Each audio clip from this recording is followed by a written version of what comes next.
আমাদের নিয়ে তারা ব্যবসা করে, প্রত্যেক বছর নিয়োগ দেয়, লক্ষ লক্ষ টাকা নেয়, আর ব্যাটালিয়নও নিয়োগ দেয়। কিন্তু এই নিয়োগগুলো না দিয়া আমাদেরকে যদি এই শূন্য করায় যদি আমাদেরকে ফিল আপ করে তাহলে কিন্তু হয়, কিন্তু তা করে না। করে কি করে? নিয়োগ দিয়ে প্রত্যেক বছর নিয়োগ দিয়ে ব্যবসা করে এবং আমাদেরকে ব্যবসার মাধ্যমে আমাদের বেতন থেকে প্রত্যেক বছরে 20 কোটি টাকা আত্মসাৎ করে। এর কোনো হিসাব আমাদেরকে দেয় না এবং 2 বছর ধরে 500 টাকা আনসার উন্নয়ন বিডিবি ব্যাংক নামে 500 কোটি টাকা কার্তন করেছে। এর হিসাব চাইলে আমাদেরকে চাকরি থেকে বরখাস্ত করে দেয়। আমরা এত কিছু দেশের জন্য করি, দেশের মানুষের জন্য করি, আমাদের কেন বৈষম্য থাকবে? আমাদের চাকরি কেন স্থায়ীকরণ হবে না? কেন জাতীয়করণ হবে না? আমাদের পোশাক যে সরকার দিচ্ছে, আমাদের জুতা সরকার দিচ্ছে, আমাদের ক্যাব সরকার দিচ্ছে, কিন্তু আমাদের চাকরি 3 বছর পরে চলে যায়। এটার প্রতিদান কে দিবে? আমরা ঝুঁকি নিয়ে এত কিছু করতেছি, তা আমাদের চাকরি কেন জাতীয়করণ হবে না? মূল কথা, আমাদের সর্বোপরি একটাই দাবি, আমাদের চাকরি জাতীয়করণ করতে হবে। এক দাবি, আমাদের চাকরি জাতীয়করণ করতে হবে। এখান থেকে আমরা যাব না, আমরা প্রজ্ঞাপন জারি যে পর্যন্ত না হবে এখান থেকে যাব না। আমাদের অফিসার অনেক আশ্বাস দিয়ে থাকে, কিন্তু আমরা এই বৈষম্যের শিকার আর চাই না। ফেসবুকের মাধ্যমে এর আগে জানানো হয়েছে, আমাদের তেমন কোনো পদক্ষেপ আমাদের ঊর্ধ্বতন কর্মকর্তারা আমাদের বিষয়ে কোনো গুরুত্বই দেয়নি, শুধু যে হবে এরকম একটা আশ্বাস তো করে রাখে।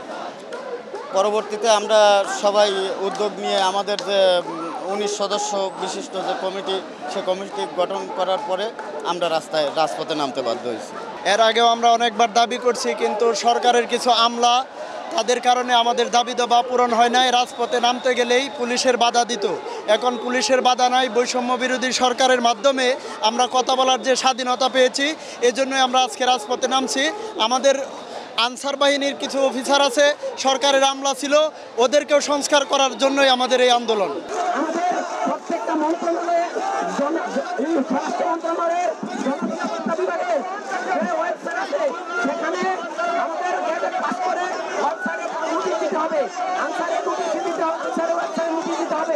আমাদের জাতীয়করণ করার পরে আমরা এখান থেকে যাবো। আমরা জাতীয়করণ করার সাথে এখান থেকে যাবো না। আমাদের দাবি একটা জাতীয়করণ, আমরা আনসারের নথিপত্রের কাছে নির্যাতিত হতে চাই না।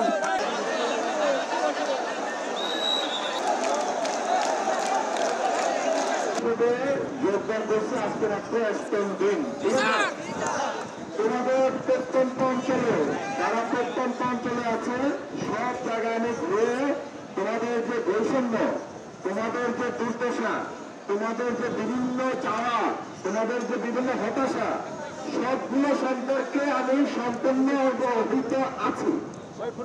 এখন তোমাদের যে বৈষম্যের জায়গা, সেই জায়গায় তো সংস্কার না করলে তোমরা কি বৈষম্য মুক্ত হবে?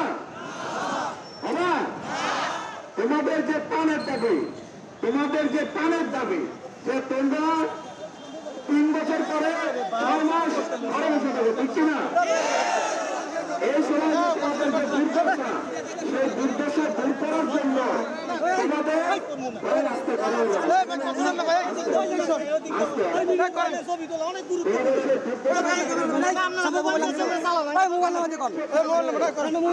আলোচনা হচ্ছে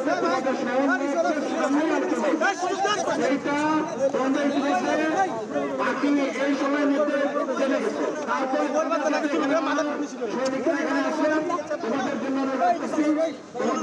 দাবি পূরণের যত ধরনের আছে সবগুলো শুরু ইনশাল্লাহ শুরু হয়ে যাবে কালকে থেকে।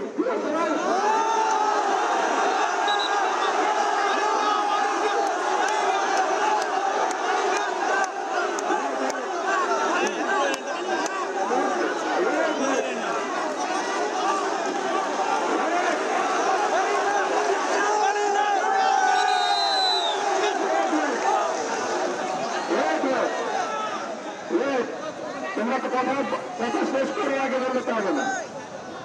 আমি যদি তোমাদের দাবি কি জাতীয়করণ, তোমাদের দাবির জন্যই তো আমরা এখানে আসি। সেই দাবিটা আমি বলতেছি, তোমাদের সেই দাবি পূরণ হয়েছে। এখন আমরা কাজ করতে গেলে এটা কি তুমি আমি যদি এখানে বলে দিলে হবে কাজ? আমাদের কাজ করতে হবে, তাই না?